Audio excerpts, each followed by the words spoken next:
이 영상에서 말하는 네 가지 중 하나라도 미루고 있다면 당신도 같은 말을 하게 될 가능성이 큽니다. 60이라는 숫자는 갑자기 인생을 바꾸지는 않습니다. 하지만 그 전과 후를 나누는 경계처럼 조용히 작동합니다. 많은 사람들이 60이 지나서 똑같은 말을 합니다. 그땐 할 수 있었는데 왜 미뤘을까라고 말입니다. 후회는 새로운 실패에서 오지 않습니다. 대부분은 하지 않았던 선택에서 시작됩니다. 그래서 60 이전의 시간은 생각보다 훨씬 중요합니다. 첫 번째, 인간관계를 정리하지 않은 채 끌고 온 것. 불편한 관계를 정리할 기회는 생각보다 많습니다. 하지만 대부분은 참는 쪽을 선택합니다. 정 때문에, 의리 때문에, 괜히 문제 만들기 싫어서 미룹니다. 그러다 보면 관계는 줄어들지 않고 부담만 쌓입니다. 60이 지나면 사람을 감당할 체력과 여유가 급격히 줄어듭니다. 그때 가서 관계를 끊는 일은 생각보다 훨씬 큰 스트레스가 됩니다. 후회는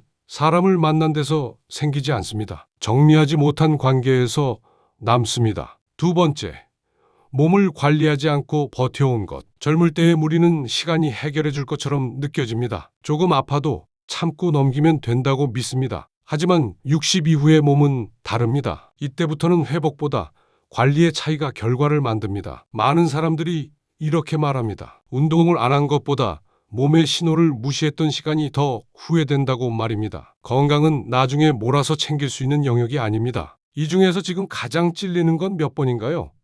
숫자 하나만 댓글로 남겨보셔도 괜찮습니다. 세 번째, 돈의 구조를 만들어두지 않은 것. 얼마를 벌었느냐보다 중요한 건 어떻게 유지하느냐입니다. 수입이 있을 때는 가려졌던 문제가 60 이후에 하나씩 드러납니다. 지출 기준을 정하지 않은 것, 생활 수준을 점검하지 않은 것, 고정비를 방치한 시간이 그대로 부담으로 돌아옵니다. 돈은 어느 날 갑자기 부족해지는 게 아닙니다. 준비 없이 나이를 맞이하면서 서서히 부족해집니다. 그래서 돈의 문제는 늦게 깨달을수록 더 무겁게 느껴집니다. 네 번째, 자기 인생을 설명해줄 무언가를 남기지 않은 것. 직함과 역할, 바쁨이 사라진 뒤에 남는 것이 없다면 공허함은 빠르게 찾아옵니다. 60 이전에는 일이 나를 설명해줬습니다. 하지만 그 이후에는 스스로를 설명해야 합니다. 배우지 않은 취미, 만들지 않은 역할, 미뤄둔 관심사는 모두 같은 말로 돌아옵니다. 그때